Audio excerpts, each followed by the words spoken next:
Mechanic talk ചാനലിലേക്ക് ഏവർക്കും സ്വാഗതം. നമുക്കിന്നിവിടെ വന്നിരിക്കുന്ന ഷവർലെറ്റ് ബീറ്റിൻ്റെ സർവീസ് ലൈറ്റ് കത്തിയിട്ടാണ്. അപ്പോൾ അത് എന്താണെന്ന് നോക്കാൻ വേണ്ടിയിട്ട് നമുക്ക് വീഡിയോയിൽ വാഹനത്തിലൊരു വിറയൽ കാര്യങ്ങളൊക്കെയാണ് അവർ പറയുന്നത്. അപ്പോൾ ഒരു വർക്ക്ഷോപ്പുകൾ കാണിച്ചിരുന്നു. അപ്പോൾ അവർ പ്രത്യേകമായിട്ട് അവർ ഒന്നും പറഞ്ഞില്ല, വണ്ടി സ്റ്റാർട്ടിങ് ഇല്ല എന്നുള്ളതൊക്കെ പറഞ്ഞിട്ട് അവർ ഒഴിവാക്കുകയാണ് ചെയ്തത്. അപ്പോൾ നമ്മുടെ അടുത്ത് വന്നപ്പോൾ അതൊന്ന് എന്താണെന്ന് നോക്കാൻ വേണ്ടിയിട്ട് നമ്മൾ അത് ഒന്ന് സ്കാൻ ചെയ്ത് നോക്കാം. നമുക്കെന്നാൽ സ്കാനിങ്ങിലേക്ക് പോകാം. നമ്മൾ ഇഗ്നിഷൻ ഓൺ ചെയ്തപ്പോൾ ഇതിനകത്ത് സർവീസ് ലൈറ്റ് കത്തുന്നുണ്ട്. അപ്പോൾ നമ്മൾ സ്കാനർ കണക്ട് ചെയ്തിട്ടുണ്ട്. സ്കാനർ കണക്ട് ചെയ്തിട്ട് ശേഷം നമ്മൾ ഇതിൽ സിസ്റ്റം സെലക്ഷനിലൊന്ന് പോയി നോക്കുക. അപ്പോൾ നമുക്ക് എൻജിൻ കൺട്രോൾ മൊഡ്യൂൾ ECMൻ്റെ ഇതിൽ വരുന്നുണ്ട്. Module engine control module ECM. അപ്പോൾ ഇതിൽ പോവാം. 1 ലിറ്റർ മാനുവൽ.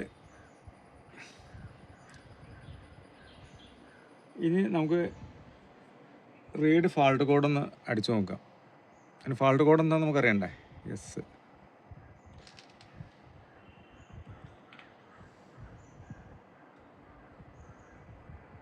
ഓക്കെ.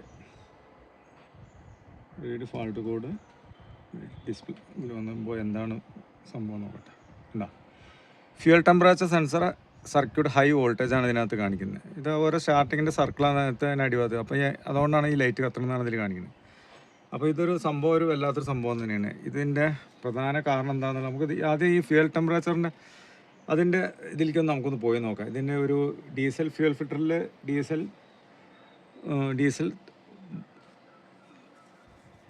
ഡീസൽ ഫിൽറ്ററും ഇതിൻ്റെ ഫ്യൂൽ ടെമ്പറേച്ചറും ഒരുമിച്ചാണ് ഇതിനകത്ത് വരുന്നത്. അപ്പോൾ ആ സാധനം എന്താണ് നമുക്ക് ആദ്യം ഒന്ന് നോക്കാം. നമുക്ക് അതിലേക്കൊന്ന് പോയി നോക്കാം. ഇതാണ് നമ്മൾ ഡീസൽ ഫിൽറ്റർ ബോഡി അസംബ്ലി എന്ന് പറയുന്ന ഒരു യൂണിറ്റാണ്. ഇതാണ് നമ്മൾ ഡീസൽ സപ്ലൈ ചെയ്യുന്ന ഇതിൻ്റെ ടെമ്പറേച്ചർ സെൻസർ എല്ലാം മെഷർ ചെയ്യുന്ന ഒരു യൂണിറ്റാണിത്.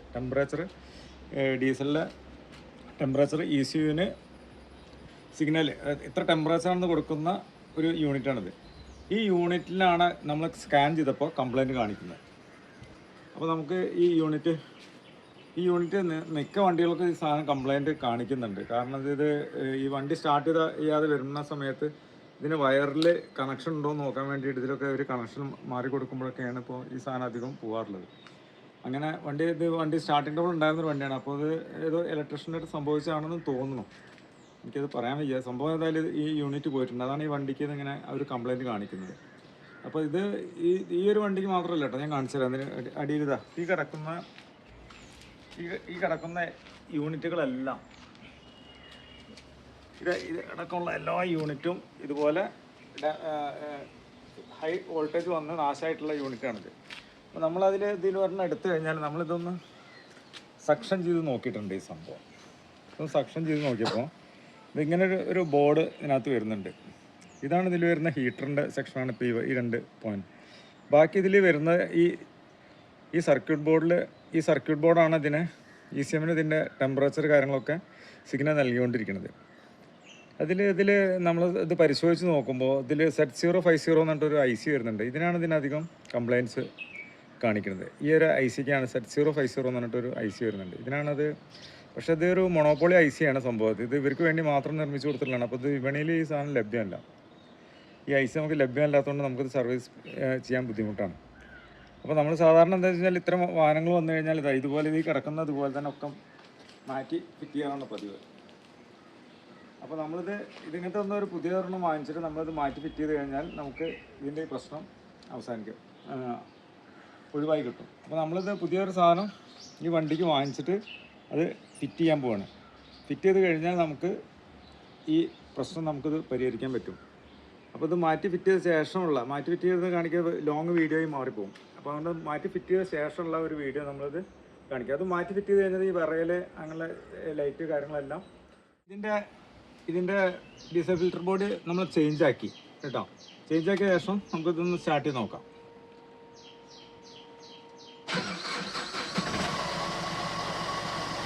അപ്പോൾ നമ്മൾ ലൈറ്റ് പോയിട്ടുണ്ട് കേട്ടോ. അപ്പോൾ ഇനി നമുക്കതിൻ്റെ എഞ്ചിൻ റൂമിലേക്ക് ഒന്ന് പോവാം.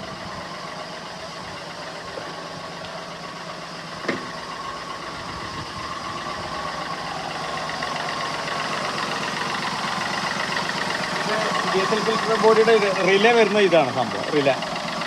ഇതാണ് അതിൻ്റെ ഹീറ്റർ വരുന്നതിൻ്റെ ഫ്യൂസാണിത്. ഇത് റിലേ, ഈ ഡീസൽ ഫിൽറ്റർ ബോഡിയിൽ വരുന്ന ഹീറ്റാക്കുന്നതിൻ്റെ റിലേയുടെ ഇതാണ് റിലേ വരുന്നത്. ഇതതിൻ്റെ ഫ്യൂസാണ് വരുന്നത്. ഇപ്പോൾ എഞ്ചിൻ്റെ വിറയൽ കാര്യങ്ങളെല്ലാം ഇപ്പോൾ പോയിട്ടുണ്ട്. ആ ഒറ്റ കാരണം കൊണ്ടാണ് അത് സംഭവിച്ചത്. അപ്പോൾ ഈ ഡീസൽ ഫിൽറ്റർ ബോഡി നമുക്ക് കംപ്ലൈൻ്റ് ആയി കഴിഞ്ഞാൽ 3 കാരണങ്ങളാണ് നമുക്ക് അതിൽ ഉണ്ടാവുക. ഒന്ന്, മൈലേജ് ഉണ്ടാവില്ല. കാരണം കറക്റ്റ് റീഡിങ് കൊടുക്കില്ല. അതായത് ഫ്യൂവലിൻ്റെ ടെമ്പറേച്ചർ എത്രയാണെന്നുള്ളത് കറക്റ്റ് റീഡിങ് ECUവിന് എഞ്ചിൻ ഈ സിഗ്നൽ കൊടുക്കാത്തത് കൊണ്ട് നമുക്ക് മൈലേജ് കുറയും, വിറയൽ വരും. പിന്നെ ഇതൊക്കെ ശരിയാക്കാൻ വേണ്ടിയിട്ട് അതിൻ്റെ സർവീസ് ലൈറ്റ് കത്തും. ചില വാഹന ഉടമകൾക്ക് വർക്ക്ഷോപ്പർ ചെയ്ത് കൊടുക്കാറുള്ളത് എന്താ വെച്ച് കഴിഞ്ഞാൽ അവിടെ ഒരു കറുപ്പ് കളറിൽ സ്റ്റിക്കർ ഒട്ടിച്ച് കൊടുക്കും, ആ ലൈറ്റ് കാണാതിരിക്കാൻ വേണ്ടി. അപ്പോൾ ആ ലൈറ്റ് കാണാതിരിക്കുമ്പോൾ നമ്മളെന്ത് ചെയ്യും, അങ്ങനെ ലൈറ്റ് കത്തുന്നില്ല എന്നുള്ള ഒരു തെറ്റിദ്ധാരണയിലിരിക്കും. ഞാൻ 90% വാഹനങ്ങൾ ഇത് പരിശോധിച്ചാൽ എല്ലാവരും കറുത്ത സ്റ്റിക്കർ ആ ഹോളിൽ ഒട്ടിച്ചിരിക്കുകയാണ് ഉണ്ടാവാറുള്ളത്. അപ്പോൾ അത് ഞാനതൊന്ന് കാണിച്ചു തരാം. അപ്പോൾ ഇതിലിപ്പോൾ ലൈറ്റുകളൊന്നും കത്തണില്ല എല്ലാവരും. ഞാൻ ഇതിൽ സാധാരണ വാഹനം മേടിച്ച് ആളുകൾ പെട്ടുപോടുന്നത് എങ്ങനെയാണെന്ന് വെച്ച് കഴിഞ്ഞാൽ ഈ യൂണിറ്റിൽ 1, 2, 3 ഇതിലാണ് ഈ സർവീസ് ലൈറ്റ് വരിക. ഇതിനകത്ത് കറുപ്പ് സ്റ്റിക്കറാണ് ഇതിന് സാധാരണ ഞാൻ കണ്ടിടത്തോളം വണ്ടികൾക്കൊക്കെ ഒട്ടിച്ചിട്ടുണ്ടായിരിക്കും. അപ്പോൾ ഈ സർവീസ് ലൈറ്റ് ഇതിന് കംപ്ലയിൻറ്റ് എന്താണെന്നുള്ളത് തിരിച്ചറിയാൻ പറ്റാതിരിക്കാൻ വേണ്ടിയിട്ടാണ് ഇതിൽ കറുപ്പ് സ്റ്റിക്കർ ഒട്ടിക്കാറുള്ളത്. അപ്പോൾ ചില ഉടമകൾ എന്ത് ചെയ്യും, ഇത് സ്റ്റിക്കറിന് പകരം ഇത് അഴിച്ചെടുത്തിട്ട് ഇതിൻ്റെ ഉള്ളിൽ വേസ്റ്റ്, ഈ ലൈറ്റ് വരാതിരിക്കാൻ വേണ്ടി അതിന് ഉള്ളിൽ വേസ്റ്റൊക്കെ വെച്ചിട്ട് അടച്ചിട്ടുണ്ട്. അപ്പോഴും ഈ ഇല്ലുമിനേഷൻ പുറത്തേക്ക് വരില്ല. അപ്പോൾ ഇത് മേടിക്കുമ്പോൾ ഇവിടെ ഈ ലൈറ്റ് വരികയും ചെയ്യണം, വണ്ടി സ്റ്റാർട്ട് ചെയ്ത് കഴിഞ്ഞാൽ പോവും വേണം. ആ രീതിയിൽ തന്നെ നിർബന്ധമായിട്ടുണ്ടെങ്കിൽ മാത്രമാണ് നമുക്ക് ഈ മൈലേജ് കാര്യങ്ങളൊക്കെ കറക്റ്റ് ചെയ്യാൻ പറ്റുള്ളൂ. ഓക്കെ, അപ്പോൾ നമ്മൾ ഈ ഇൻഫോർമേറ്റീവ് വീഡിയോ നമ്മളിവിടെ വെച്ച് വൈൻഡപ്പ് ചെയ്യാൻ പോവുകയാണ്. പുതിയൊരു വീഡിയോയിൽ നമുക്ക് വീണ്ടും കാണാം.